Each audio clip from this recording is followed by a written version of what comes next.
नरेंद्र मोदींच्या हस्ते पंतप्रधान डिजिटल आरोग्य योजनेचा शुभारंभ करण्यात आला आणि याच कार्यक्रमामध्ये पंतप्रधान बोलतायत।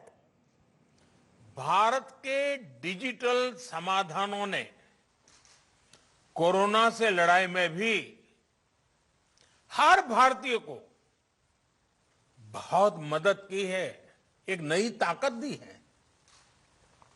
अब जैसे आरोग्य सेतु ऐप से कोरोना संक्रमण के फैलते हुए रोकने में एक सजगता लाना, जागृति लाना, पूरी परिस्थितियों को पहचानना, अपने आसपास के परिसर को जानना, इसमें आरोग्य सेतु ऐप ने बहुत बड़ी मदद की है।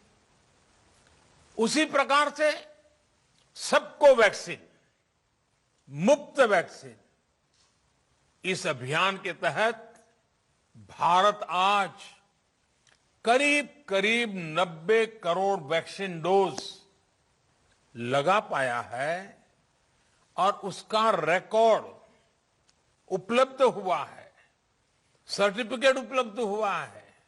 तो इसमें कोविन का बहुत बड़ा रोल है।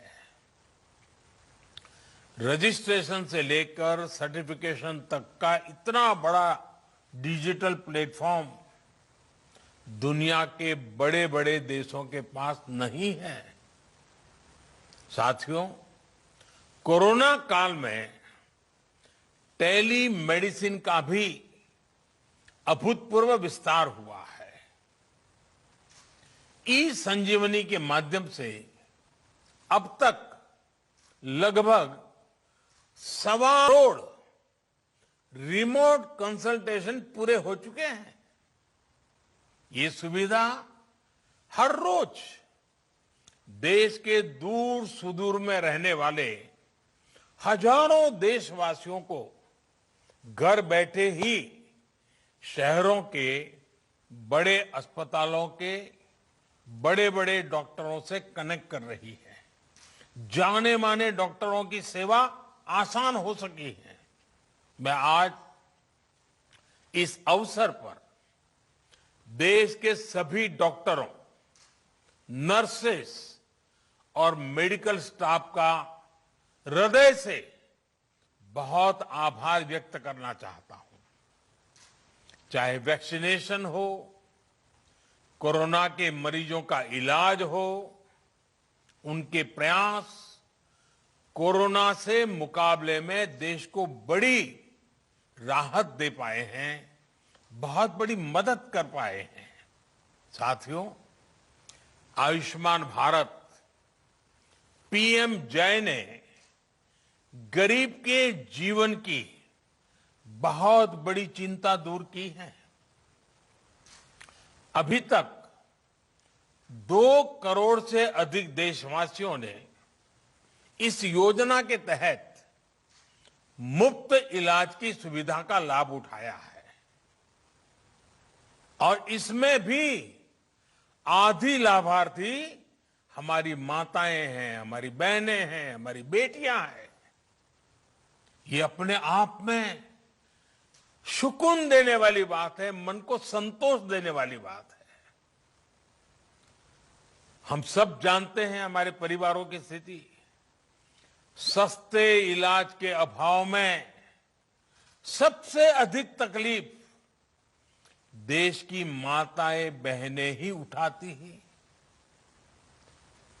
घर की चिंता, घर के खर्चों की चिंता, घर के दूसरे लोगों की चिंता में हमारी माताएं बहनें अपने ऊपर होने वाले इलाज के खर्च को हमेशा टालती रहती है, लगातार टालने की कोशिश करती है।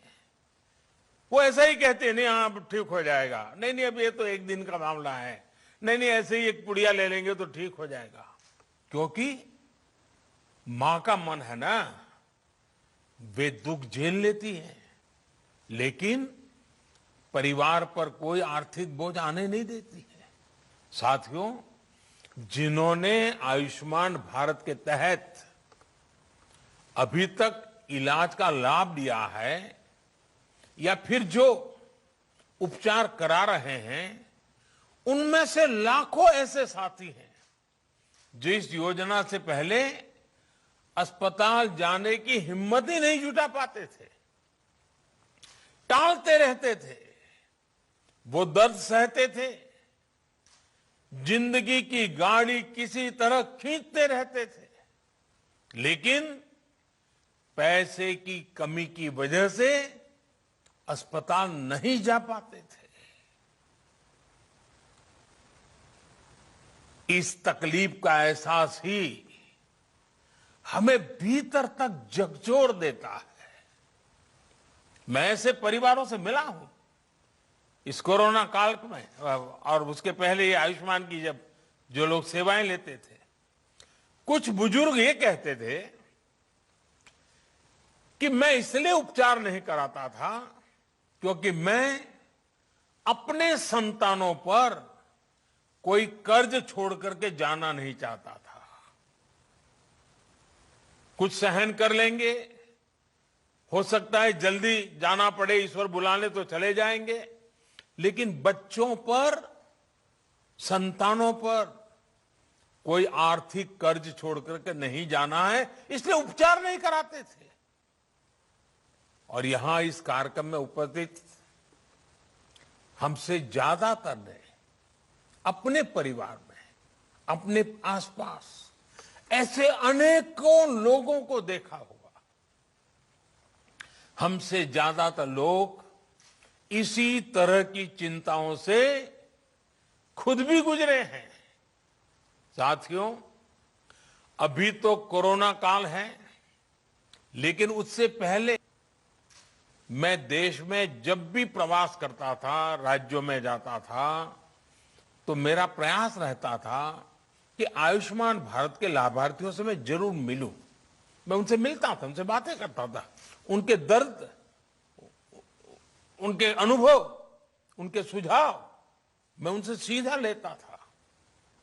ये बात वैसे मीडिया में या और सार्वजनिक रूप से ज्यादा चर्चा में नहीं आई, लेकिन मैंने इसको अपना नित्य क्रम बना दिया था।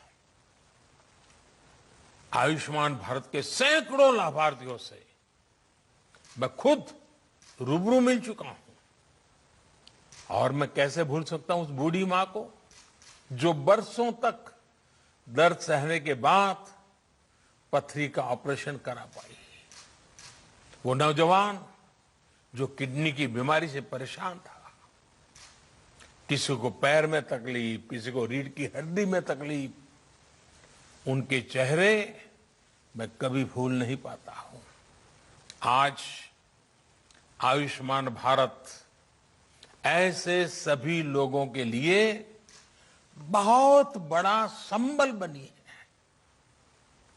थोड़ी देर पहले जो फिल्म यहां दिखाई गई, जो कॉफी टेबल बुक लॉन्च की गई, उसमें खास करके उन माताओं बहनों की चर्चा विस्तार से की गई है। बीते 3 सालों में जो हजारों करोड़ रुपए सरकार ने वहन किए हैं, उससे लाखों परिवार गरीबी के कुचक्र में फंसने से बचे हैं। कोई गरीब रहना नहीं चाहता है। कड़ी मेहनत करके गरीबी से बाहर निकलने के लिए हर कोई कोशिश करता है, अवसर तलाशता है। कभी तो लगता है कि हाँ बस अब कुछ ही समय में गरीबी से बाहर आ जाएगा, और अचानक परिवार में एक बीमारी आ जाए तो सारी मेहनत मिट्टी में मिल जाती है। फिर वो 5-10 साल पीछे उस गरीबी के चक्कर में फंस जाता है। बीमारी पूरे परिवार को गरीबी के कुचक्र से बाहर नहीं आने देती है, और इसलिए आयुष्मान भारत सहित हेल्थ केयर से जुड़े जो भी समाधान सरकार सामने ला रही है, वो देश के वर्तमान और भविष्य में एक बहुत बड़ा निवेश है। भाइयों और बहनों, आयुष्मान भारत डिजिटल मिशन अस्पतालों में प्रक्रियाओं को सरल बनाने के साथ ही ईज ऑफ लिविंग भी बढ़ाएगा।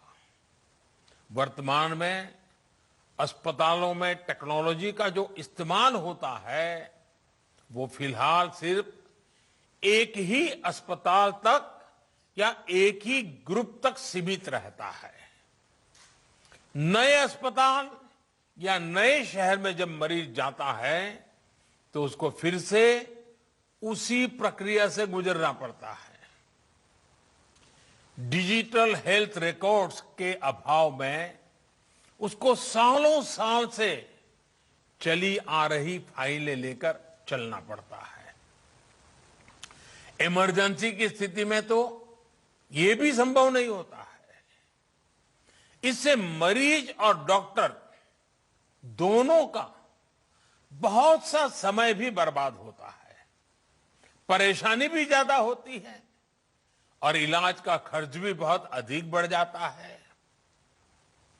हम अक्सर देखते हैं कि बहुत से लोगों के पास अस्पताल जाते समय उनका मेडिकल रिकॉर्ड ही नहीं होता। ऐसे में जो डॉक्टरी जो परामर्श होता है, जांच होती है, वो उसको बिल्कुल जीरो से शुरू करनी पड़ती है, नए सिरे से शुरू करनी पड़ती है। मेडिकल हिस्ट्री का रिकॉर्ड न होने से समय भी ज्यादा लगता है, खर्च भी बढ़ता है और कभी कभी तो उपचार कॉन्ट्राडिक्टरी भी हो जाता है। और हमारे गांव देहात में रहने वाले भाई बहन तो इस वजह से बहुत परेशान हैं। इतना ही नहीं, डॉक्टरों की कभी अखबार में एडवर्टाइजमेंट तो होती नहीं है। कानों कान बात पहुंचती कि फलाने डॉक्टर अच्छे हैं, मैं गया था तो अच्छा हुआ। अब इसके कारण डॉक्टरों की जानकारी हर किसी के पास पहुंचेगी भी, हाँ कौन ऐसे बड़े बड़े डॉक्टर हैं, कौन इस विषय के जानकार है, किसके पास पहुंचना चाहिए, नजदीक में कौन है, जल्दी कहां पहुंच सकते हैं, सारी सुविधाएं। और आप जानते हैं, और मैं और एक बात कहना चाहूंगा, इन सभी नागरिकों को इस तरह की परेशानी से मुक्ति दिलाने में आयुष्मान भारत डिजिटल मिशन बड़ी भूमिका निभाएगा। साथियों, आयुष्मान भारत डिजिटल मिशन अब पूरे देश के अस्पतालों के डिजिटल हेल्थ सॉल्यूशंस को एक दूसरे से कनेक्ट करेगा। इसके तहत देशवासियों को अब एक डिजिटल हेल्थ आईडी मिलेगी। हर नागरिक का हेल्थ रिकॉर्ड डिजिटली सुरक्षित रहेगा। डिजिटल हेल्थ आईडी के माध्यम से मरीज खुद भी और डॉक्टर भी पुराने रिकॉर्ड को जरूरत पड़ने पर चेक कर सकता है। यही नहीं, इसमें डॉक्टर, नर्स, पैरामेडिक्स जैसे साथियों का भी रजिस्ट्रेशन होगा। देश के जो अस्पताल है, क्लिनिक है, लैब्स हैं, दवा की दुकानें हैं, ये सभी भी रजिस्टर होगी। यानी ये डिजिटल मिशन हेल्थ से जुड़े हर स्टेक होल्डर को एक साथ एक ही प्लेटफॉर्म पर लाएगा। साथियों, इस मिशन का सबसे बड़ा लाभ देश के गरीबों और मध्यम वर्ग को होगा। एक सुविधा तो यह होगी कि मरीज को देश में कहीं पर भी ऐसा डॉक्टर ढूंढने में आसानी होगी जो उसकी भाषा भी जानता है, समझता है और उसकी बीमारी के उत्तम से उत्तम उपचार का वो अनुभवी है। इससे मरीजों को देश के किसी कोने में भी उपस्थित स्पेशलिस्ट डॉक्टर से संपर्क करने की सहूलियत बढ़ेगी। सिर्फ डॉक्टर ही नहीं, बल्कि बेहतर टेस्ट के लिए लैब्स और दवा दुकानों की भी पहचान आसानी से संभव हो पाएगी। साथियों, इस आधुनिक प्लेटफॉर्म से इलाज और हेल्थ केयर पॉलिसी मेकिंग में से जुड़ा पूरा इकोसिस्टम और अधिक प्रभावी होने वाला है। डॉक्टर और अस्पताल इस प्लेटफॉर्म का उपयोग अपनी सर्विस को रिमोट हेल्थ सर्विस प्रोवाइड करने में कर पाएंगे और विश्वस्त डेटा के साथ इससे इलाज भी बेहतर होगा और मरीजों को बचत भी होगी। भाइयों और बहनों, देश में स्वास्थ्य सेवाओं को सहज और सुलभ बनाने का जो अभियान आज पूरे देश में शुरू हुआ है, ये 6-7 साल से चल रही सतत प्रक्रिया का एक हिस्सा है। बीते वर्षों में भारत ने देश में आरोग्य से जुड़ी दशकों की सोच और अप्रोच में बदलाव किया है। अब भारत में एक ऐसे हेल्थ मॉडल पर काम जारी है जो होलिस्टिक हो, समावेशी हो।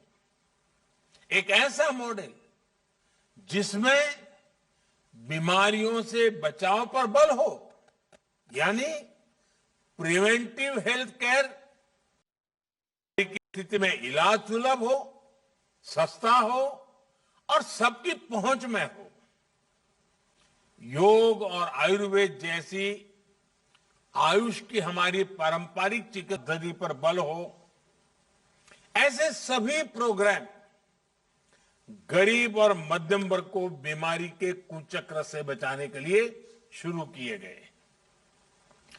देश में हेल्थ इंफ्रा के विकास और बेहतर इलाज की सुविधाएं देश के कोने कोने तक पहुंचाने के लिए नई स्वास्थ्य नीति, हेल्थ पॉलिसी, स्वास्थ्य नीति बनाई गई।